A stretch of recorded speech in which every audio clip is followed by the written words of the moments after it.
Hello friends, welcome to Shyam sir official. मैं श्याम लिल्लारे एक बार फिर आप सभी के सामने।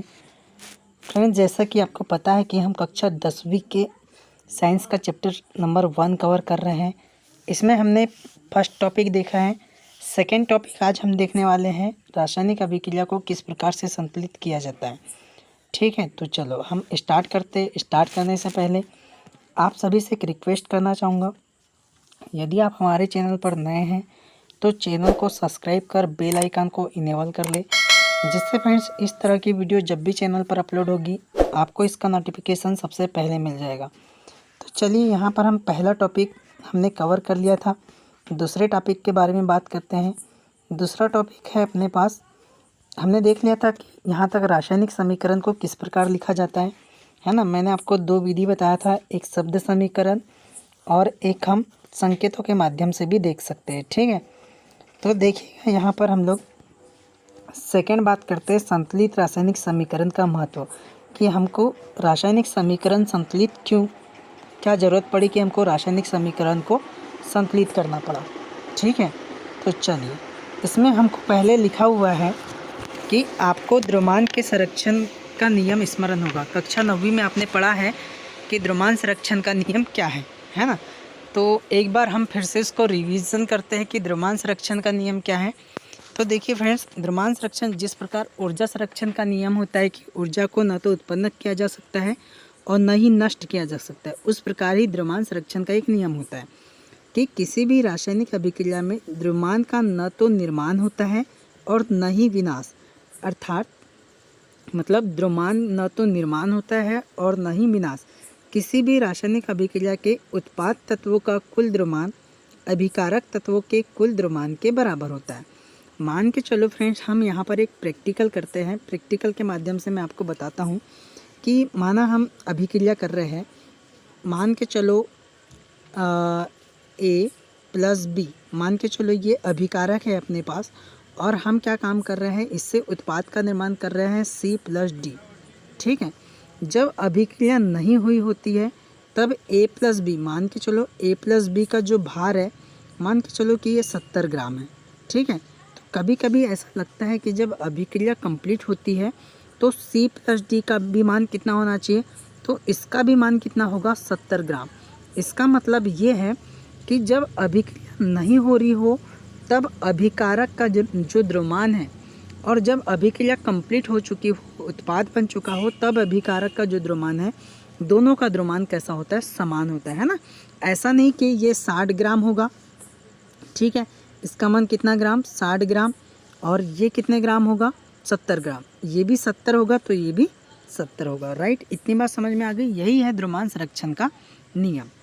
ठीक है, तो देखो आगे बात करते हैं कि दूसरे शब्दों में ये कह सकते हैं हम कि रासायनिक अभिक्रिया के पहले और उसके पश्चात प्रत्येक तत्व के परमाणु की संख्या समान रहती है ना।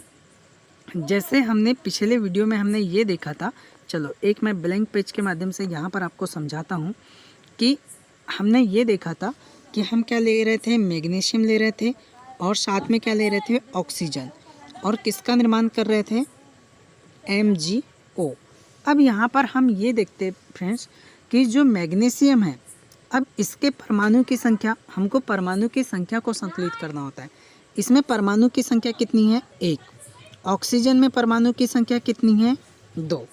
अब ये यहाँ 1 है, ये 2 है। अब इधर देखते हैं हम लोग, मैग्नीशियम के परमाणु की संख्या 1 और ऑक्सीजन के परमाणु की संख्या 1। यहाँ पर देखा जाए फ्रेंड्स तो मैग्नीशियम के परमाणु की संख्या तो बराबर है, इधर भी 1 है, इधर भी 1 है, लेकिन ऑक्सीजन के परमाणु की संख्या कैसी है, अलग अलग है।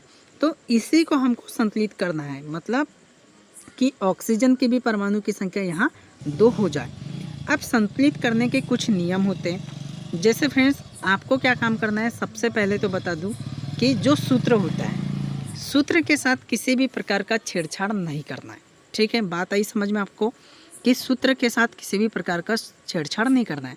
मान के चलो कि ये H2O है। ठीक है, अब हमें ये ज़रूरत पड़ी कि ऑक्सीजन परमाणु को हमको 2 करना है। कितना करना है, 2। तो इसमें बहुत सारे नियम की कि इसके आसपास आपको एक डिब्बा बनाना है, ठीक है, अभी वो मैं नियम चरणबद्ध तरीके से आपको बताऊंगा, है ना। मतलब इस डिब्बे के अंदर आपको किसी भी प्रकार का छेड़छाड़ नहीं करना है। अब मुझे ऑक्सीजन की संख्या कितनी बनाना है, 2 बनाना है। तो ये नहीं होना चाहिए फ्रेंड्स कि मैं ये जो यहाँ पर है, देखो मैं दूसरा कलर ले लेता हूँ, कि ये जो ऑक्सीजन है मैं यहाँ 2 लगा दूँ, है ना। देखो इस ऑक्सीजन की जगह मैं कितना लगा दूँ, 2 लगा दूँ, तो हमारा समीकरण संतुलित होगा। ऐसा बिल्कुल नहीं होगा, ठीक है। तो हमें क्या करना होगा, हमें क्या करना होगा, इस ऑक्सीजन की जगह जो H2O लिखा हूँ, इस ऑक्सीजन की हमको सामने 2 लगाना होगा। जैसे ही सामने 2 लगा दिया, इसका मतलब ये हो गया कि ऑक्सीजन के सामने 2 अणु ऑक्सीजन के हो गए, परमाणु हो गए, और हाइड्रोजन के परमाणु कितने हो गए, 4 हो गए। ये 2 और 2 का कैसा हो जाता है, गुना हो जाता है। इतनी बात तो आपको समझ में आ गई होगी। सपोज दूसरा उदाहरण लेते हैं हम लेते हैं एक उदाहरण H2SO4 का, ठीक है। किसका, H2SO4। देखिएगा इसमें कि हमको मान के चलो कि ऑक्सीजन परमाणु को हमको बनाना है 8 बनाना है। तो इसका मतलब ये भी नहीं होगा कि यहाँ 4 में हम 2 का गुना कर दे और सीधे ऑक्सीजन परमाणु को 8 लिख दे, या आपकी रॉन्ग प्रोसेस हो जाएगी, ठीक है। तो सही प्रोसेस क्या होगी, सही प्रोसेस आपकी ये होगी फ्रेंड्स कि आपको यहाँ 2 से गुना नहीं करना है, ठीक है। आपको कहाँ 2 से गुना करना होगा ये भी बताता हूँ आपको।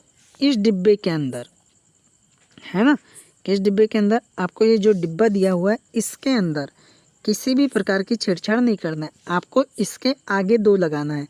आप यहाँ 2 लगाएंगे तो 2 और 4 का गुना होगा। इस प्रकार ऑक्सीजन परमाणु की संख्या कितनी हो जाएगी, 8 हो जाएगी, ठीक है। तो ये कुछ बेसिक जानकारी है, मैं आपको सबसे पहले दे देता हूँ, फिर तो आपको समझते हुए चलना है। चलिएगा, हम कहाँ तक पहुँचे थे, हम पहुँचे थे अपना यहाँ द्रव्यमान संरक्षण का नियम, है ना। याद हो गया सभी को द्रव्यमान संरक्षण का नियम है कि द्रव्यमान का न तो निर्माण होता है और न ही द्रव्यमान क्या होता है, नष्ट होता है। मतलब कुल द्रव्यमान नियत रहता है। जैसे अभिकारक का द्रव्यमान हो गया, अभिकारक का द्रव्यमान, और किसका, उत्पाद का द्रव्यमान कैसा होता है, बराबर होता है ना। हम ये भी कह सकते हैं। आइए हम रासायनिक समीकरण को चरणबद्ध तरीके से संकलित करना सीखते हैं।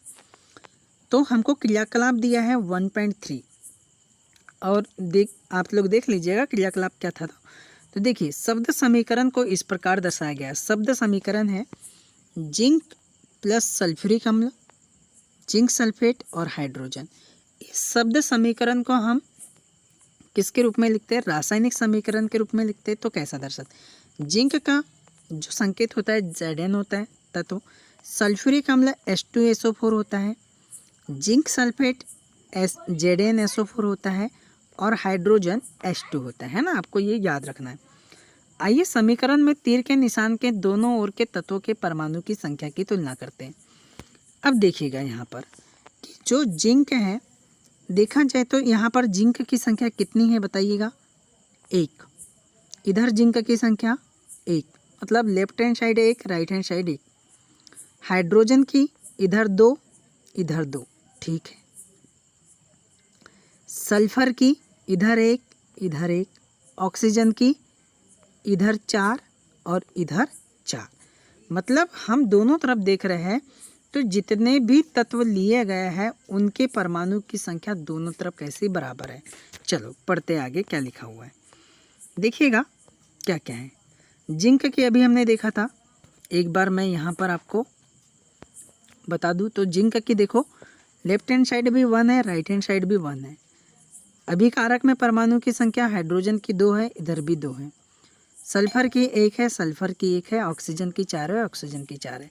मतलब मैं ये कह सकता हूँ कि समीकरण कैसा है, संतुलित है।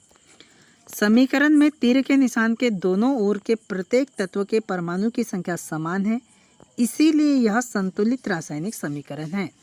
यदि मान के चलो कि अलग अलग होता तो हम इसे कहते असंतुलित रासायनिक समीकरण।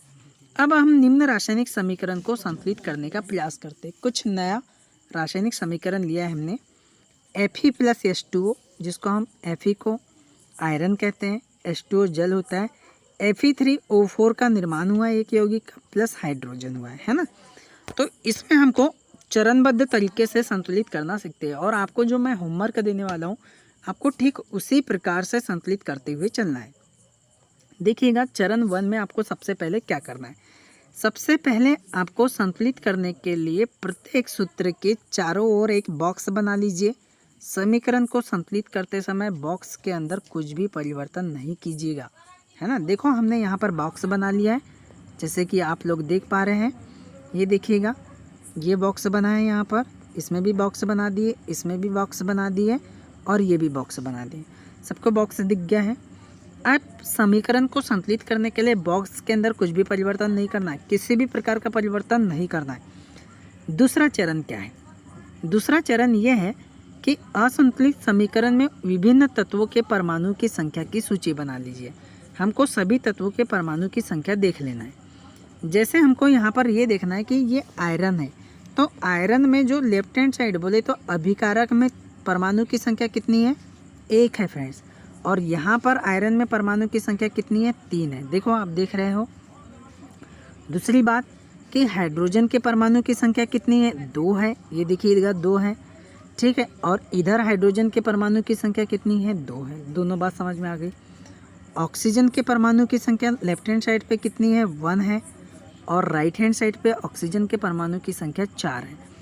हम ये देख रहे हैं कि कहीं ना कहीं ये असंतुलित समीकरण है, तो इसको हमें संतुलित करना है। अब देखो पहली कंडीशन तो समझ में आ गई, दूसरी कंडीशन भी आपको समझ में आ गई। पहले कंडीशन में आपको पूरे चारों ओर गोला बना देना है। दूसरी कंडीशन में आपको क्या काम करना है कि जो भी तत्व दिए गए हैं उनकी लेफ्ट हैंड साइड परमाणु की संख्या और राइट हैंड साइड परमाणु की संख्या को निकालना है। अब थर्ड कंडीशन में, ये तो फ्रेंड्स आपको सीखने के लिए इतना अच्छा करना पड़ेगा। अब जैसे आप बड़ी कक्षा में जाओगे 11th या 12th में, तो आपको इतनी ज़्यादा हेल्पफुल होगी, आपको ये सब करने की कोई ज़रूरत नहीं होगी। आप डायरेक्टली समीकरण को संतुलित कर पाएंगे, ठीक है। तो देखिए थर्ड, अब सुविधा के लिए अधिक परमाणु वाले यौगिकों को पहले संतुलित कीजिएगा। अब देखो जैसे इसने कहा है कि सुविधा के लिए अधिक परमाणु वाले, तो आप सोचकर बताइएगा कि यहाँ पर हम देखते हैं इस समीकरण को, तो अधिक परमाणु किसका है? किसका है अधिक परमाणु? देखिए ऑक्सीजन के अधिक परमाणु की संख्या है, बाकी क्या है? क्या नहीं, कम है। तो इसको सबसे पहले संतुलित करना है ना। देखिए अब यहाँ ऑक्सीजन 4 है और इधर ऑक्सीजन कितना है? 2। अब मैंने आपको बताया था कि आपको इधर 4 तो लगाना नहीं है जिससे ऑक्सीजन संतुलित हो जाए, है ना। ये तो रॉन्ग हो जाएगा। तो आपको 4 किधर लगाना है? आपको 4 लगाना है सामने, यहाँ पर 4 लगाना है। आपने 4 लगा लिया तो ऑक्सीजन की संख्या तो संतुलित हो गई फ्रेंड्स। लेकिन अब हाइड्रोजन की संख्या देखिए, हाइड्रोजन की संख्या अब कैसी है? असंतुलित है। एक चरण हमारा यहाँ पे कंप्लीट हुआ। अब यहाँ पर हाइड्रोजन देखा जाए तो 4 और 2 का गुना हो जाएगा, 8 हो जाएगा। और यहाँ पर कितना है? 2 है। मतलब कहीं ना कहीं आपको हाइड्रोजन की संख्या को संतुलित करना होगा।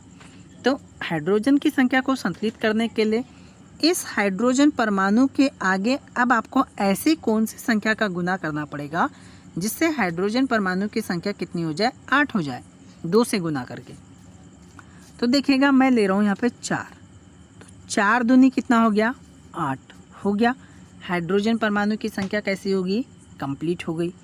चलो नेक्स्ट, अब देखो आयरन Fe, इसकी संख्या इधर में कितनी दी है? राइट हैंड साइड में 3 और इधर कितनी है? ओनली 1।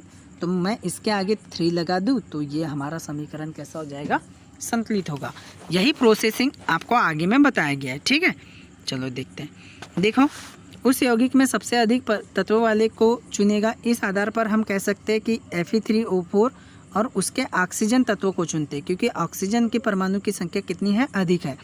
दाईं ओर के ऑक्सीजन के 4 परमाणु हैं, जबकि बाईं ओर के केवल 1।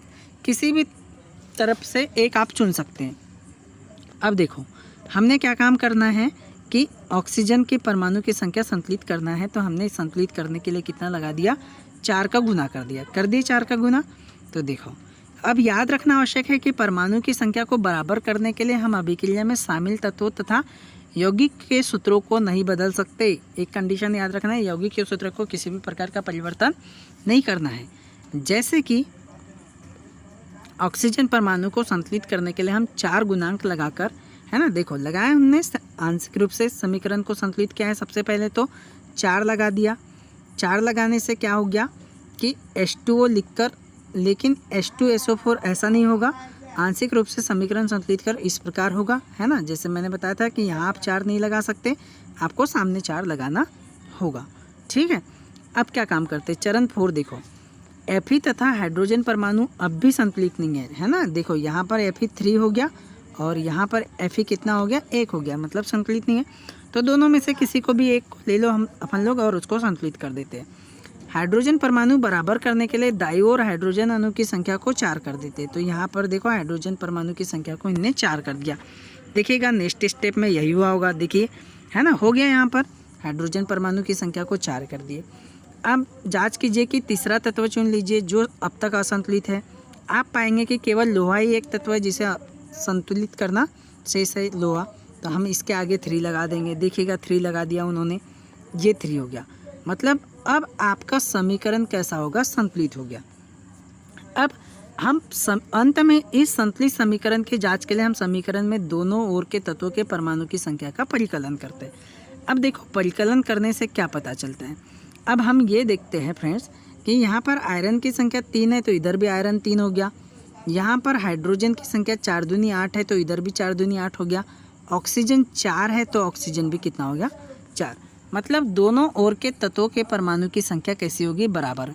यह समीकरण अब संतुलित है। रासायनिक समीकरण को संतुलित करने की इस विधि को हीट एंड ट्रायल विधि कहते हैं। याद रखना कौन सी विधि कहते हैं, हीट एंड ट्रायल विधि, क्योंकि सबसे छोटी पूर्णांक संख्या के गुणांक का उपयोग करके समीकरण को संतुलित करने का प्रयास करते हैं। तो फ्रेंड्स यहाँ तक मुझे ये समझ में आता है कि आप लोगों को इतना तो समझ में आ गया होगा कि समीकरण को किस प्रकार से संतुलित किया जाता है ना। तो अब मैं आपको कुछ होमवर्क दूंगा। होमवर्क का स्क्रीनशॉट लीजिएगा और आप मुझे कमेंट बॉक्स में इनको बताइए कि किस प्रकार से समीकरण को संतुलित आपने किया है, ठीक है। देखो अब दूसरी बात, होमवर्क मैं अभी आपको देने वाला हूँ आगे। चरण नंबर 7, भौतिक अवस्था के संकेत लिखना। मतलब कभी कभी क्या होता है कि भौतिक अवस्था किस प्रकार की होती है।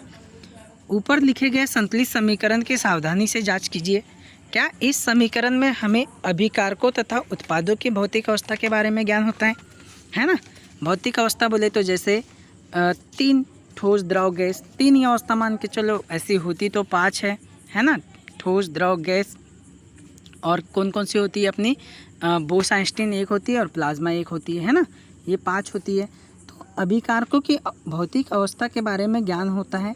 इस समीकरण में उनकी भौतिक अवस्था में कोई जानकारी नहीं है ना। यदि आपको जानकारी मिलती है तो आप उसको भी लिख सकते हैं। किस सूत्र के साथ उनकी भौतिक अवस्था को भी दर्शाया जाता है। अभिकारकों तथा उत्पादों के गैस, द्रव, जलीय तथा ठोस अवस्था के क्रमशः गैस, लिक्विड, एक्वस और क्या बोल सकते हैं, सॉलिड से दर्शाया जाता है। अभिकारक या उत्पाद जब जल में घोल के रूप में उपस्थित होते हैं तब हम इसको एक्वस के रूप में लिखते हैं। अब देखो यहाँ पर ये लिखा गया है, जो सॉलिड है उसको सॉलिड लिखा हुआ है, जो गैस है उसको गैस, है ना, जो सॉलिड है उसको सॉलिड, जिसको गैस है उसको गैस। अब H2O के साथ G का चिन्ह का उपयोग किया गया है, तो यह दर्शाता है कि इस अभिक्रिया में जल का उपयोग भाप के रूप में किया गया है। मान के चलो कि एक्वस होता है EQ, तो हम कह सकते हैं कि अभिक्रिया को जलीय रूप में, H2O को जलीय रूप में दर्शाया गया है, ठीक है। प्राय हर रासायनिक समीकरण में भौतिक अवस्था को शामिल नहीं किया जाता, कोई भी जब तक यह आवश्यक ना हो, ठीक है। मतलब जब तक आवश्यक नहीं हो तब तक अपन संतुलित नहीं कर सकते। कभी कभी अभिक्रिया की परिस्थिति जैसे ताप, दाब, उत्प्रेरक आदि को भी तीर के निशान के ऊपर में या नीचे में दर्शाया जाता है। जैसे फ्रेंड्स अब आपको ये देख रहे होगे कि आपने ये ऊपर में क्या लिखा है, ये ऊपर में क्या लिखा है।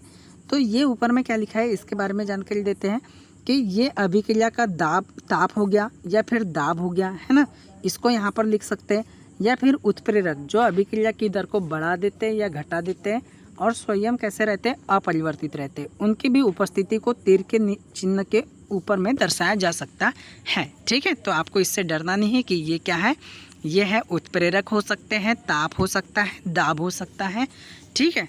तो देखो इस प्रकार हम समीकरण को संतुलित कर सकते हैं। तो फ्रेंड्स इन समीकरण को भी आपको संतुलित करते हुए देखना है। अब आपको यहाँ पर समीकरण को संतुलित करने के लिए दिया गया है। देखिए आप इसका स्क्रीनशॉट ले लीजिएगा और इसका पूरा आंसर आप मुझे बताइए और मैं बाकी जो इसका आंसर है मैं आपको कल भी बताऊंगा कि आपने कहाँ गलत किया है, ठीक है। पूरी जानकारी मैं देने वाला हूँ। जैसे यहाँ पर आप हाइड्रोजन है, क्लोरीन है, हाइड्रोजन क्लोराइड है, उसी प्रकार barium chloride, aluminium sulphate, barium sulphate plus aluminium chloride, इनको आपको संकेतों के माध्यम से संतुलित करना है, ठीक है, सभी को। ठीक है फ्रेंड्स, तो आज का वीडियो यहीं तक। तो आपको समीकरण को किस प्रकार से संतुलित करते हैं ये आपको समझ में आ गया होगा, ठीक है फ्रेंड्स। और आप अपनी पढ़ाई एकदम रेगुलर रखें, क्योंकि आपको नए सेशन के लिए पढ़ाई करना है, ठीक है। आप जैसे 9वीं से 10वीं में गए होंगे, तो 10वीं में आपको इतने अच्छे से तैयारी करना है, एकदम परसेंट को हाई लेते हुए चलना है अपने, ठीक है फ्रेंड्स। तो इसी प्रकार से वीडियो में बने रहें, अपने फ्रेंड सर्कल में वीडियो को शेयर करें, ठीक है। यदि आप चैनल पर नए हैं तो चैनल को सब्सक्राइब करें, वीडियो पसंद आता है तो लाइक करें। Thank you friends, thank you watching.